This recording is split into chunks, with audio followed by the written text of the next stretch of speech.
City chapter. I'm Isaac Nii Lamptey, as the president just said. My brief testimony is that I was born in Kolewoko, Accra. I lived in Kolewoko from 1973 when I was born until 1993, moved from Accra to Bawi. Whilst I was in Kolewoko, I was living with my father, and then my mother stayed at Swalaba. If you know Accra, Swalaba, my mother stays there. I never saw my mother and my father living together in the same house. But every Saturday, I would pick my rubber bag, put my dress inside, and then go to Swalaba. Sunday evening, I would come back to Kolewoko. That was the life I was living. And then by the age of 7, I had 2 mothers. I lost one at the age of 7, and the one who took care of me, I lost her last year. And then I school at Ghana Apostolic Church before the Chaslin. Sometimes I have to walk from Kolewoko to Chaslin barefooted, going to school. Along the line, I had somebody giving me a slippers. And when I went to school, I had a name from that slippers. They said the slippers I was wearing is called Mata.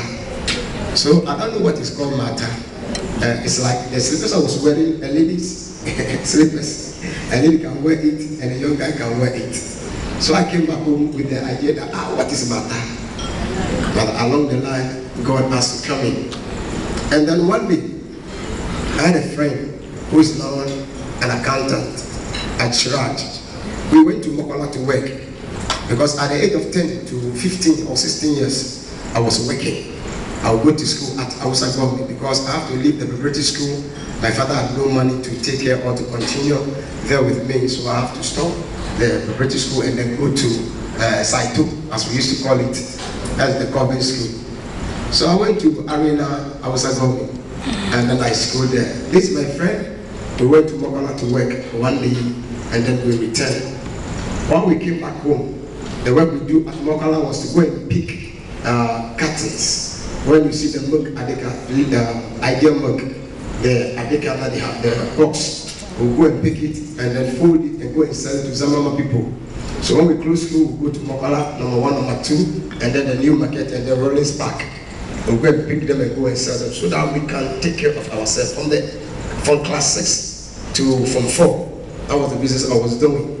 So one day, we came back from work, and then I and my friend, after eating, we heard that they were doing some crusade. And I went to the crusade. When you live in Kolewoko, the lifestyle is rough. Even though I'm small, but I can fight 2 people at the same time. So we went to the crusade ground. That was 1989, 25 years back. And then during the crusade, the preacher said, those who want to give their life to Christ, they should come forward. Over there we have some friends that we go to do some jama and kule. When we say kule, it means that somebody is there. You have to go to mortuary and then pick the person, be dancing all over Jamestown and the rest. So some of my friends were standing there and then looking at me and whether I should go or I shouldn't go. And then something is pushing me to go forward and give my life to Christ. But I didn't know. Something just carried me forward. I lifted my hands and then I surrendered my life to Christ at the age of 16. When I gave my life to Christ, my life started to change. I have to leave some of my friends, and then they asked me along the line, are you no more staying in Kolewoko? I said, I'm still around. To move from Kolewoko to Akumadi. When you say Akumadi, it's a community in Accra, Jamestown. I'll go to church. It's like from Sunday to Sunday, I'll be in the house of God. That is where I pick up. So by 1991, I have to enroll again after finishing Form 4, 1990. 1999, I enrolled at a school called Modern College of Science and Technology to be trained as an electrical engineer. I really have somebody to take me there because my father had no money. So my uncle decided to help me. He took me there with his taxi. I went there. And when I arrived, the day he sent me to the school, he returned, he never came back again until I finished the school. Sometimes I have to walk from like the question through Mortuary Road, see the mortuary people, pass through the place, walk through Koliana. When you walk through Koliana, you go through Palladium. Palladium, then you get to Fili. When you get to Fili, then you arrive at Kolewoko. There I'm the house. Sometimes I'll use bicycle when the bicycle spoiled on the way, I have to push the bicycle and then walk for a distance. I still believe God that He will help me, because by that time, I've given my life to Christ. There came a time where I have to finish the engineering school, 1993, and I have no money. I was sent home because I have to pay 6,500. It means that 65 pesos. And 6,500, I couldn't pay the money. So I was able to raise 3,000. I was sent home. From Thursday to Monday, we have to go to do the exams. Then the principal said that those who couldn't pay their school fees, they should come after the exams. Then you can pay the balance. I was happy because the church hall was my study place. I have to go to church. We have a blackboard at Jamestown. I have to study myself. And then I was happy because I have to go and do these exams 1993 in May. I have my final year at the engineering school. But thank God, when I went to the school, I received my index number, and then we have to go to Kotobabi Tech to join them to do the exams. At the end of the subject, I had distinction, I had credit, and I had pass. So I thank God that I was able to finish the engineering school. Now concerning ministry, when I gave my life to Christ, I decided to serve the Lord. Immediately I finished the engineering school and entered into full-time ministry at the age of 20. So 5th September 1993, we were commissioned at Tema. I told my grandmother, she started crying because she's next to the Queen Mother of Bawe. Because after finishing the engineering school, what do I do? I said, I want to be a pastor. Because I mean, why are you electricity? It means that why could I go and work with the electricity company of Ghana so that I can come and bless my grandmother? But thank God, from 1993 to 95, when I have to graduate with a diploma from the Bible school at Odoko, the Queen Mother was there, the second person was there, and then my grandmother was also there to help me. At the age of 22, I have a diploma in theology, and then I started the full-time ministry. So I thank God. I want to end here briefly because of my time. Next time I will continue. But currently, I am the husband of one wife with 5 children. 4 of them and 1 adopted. I'm also the apostle of Gospel House Church, and I thank God. And also into business. We have a company called Tescas Loaning Company, whereby I went to Holland in December. 12 days I returned.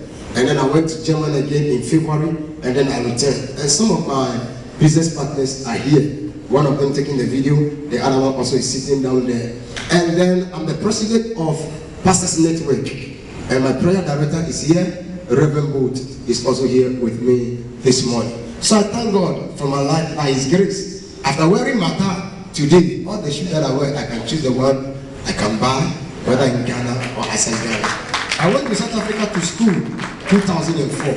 Then I came back to Ghana. My family were annoyed because my family got a blue chairs. I don't get no tuning, go look at Chicago magician. I but I came back with books, and up to now I have the books in my library. They were not happy with me. But thank God that today some of them are happy, some of them are not happy. God bless you. Next time we continue. Thank you very much, Pastor Lamptey. For those of you who are not familiar with Accra, you don't see the depth of his testimony. If you live in Kolo, do you know what they do there? That's a home of prostitutes. If in Accra is of me and Kolo, it means you are going to the house of the prostitutes. So to live there and come out as an apostle of Jesus Christ, it's a fantastic testimony. Shall we put our hands together? And I can tell you because I live just down there, Palindom now.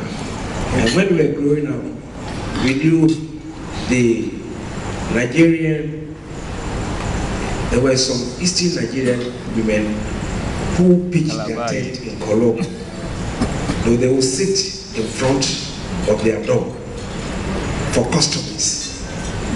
And that was Kolo. So for him to come out from that place, it's a mighty testimony. Amen. And we have a friend here who says that when Jesus comes into the matter, he changes the equation. And that's what Jesus did for him. Now our next testifier is Enoch. Shall we put our hands together? Enoch, we have 5 minutes. Ready. Thank you.